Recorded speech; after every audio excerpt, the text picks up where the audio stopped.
कहा जाता है कि वो पहली खातून शायरा है जिनको बाकायदा तौर पर जिनकी किताब लिखी गई है, मतलब प्रिंट हुई थी, ठीक है। तो इस तरह से अदा जाफरी की एक है नज़म, किस किस ने साथ छोड़ दिया धूप छाँव में, किस किस ने साथ छोड़ दिया धूप छाँव में, जिक्र वफा नहीं है हमारी खताओं में।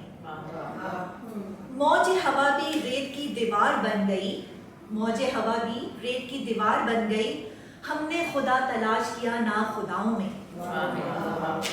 शायद इधर से काफिला रंगो बू गया, शायद इधर से काफिला रंगो बू गया, खुशबू की सिसकियां हैं अभी तक हवाओं में।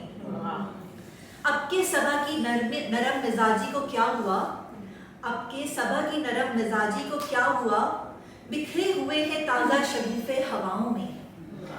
मुकद्दर भर जो राह का पत्थर बने रहे, मकदूर भर जो राह का पत्थर बने रहे, वो लोग याद आते हैं अक्सर दुआओं में। वीरानियां दिलों की भी कुछ कम न थी अदा, वीरानियां दिलों की भी कुछ कम न थी अदा, क्या ढूंढने गए हैं मुसाफिर खलाओं में।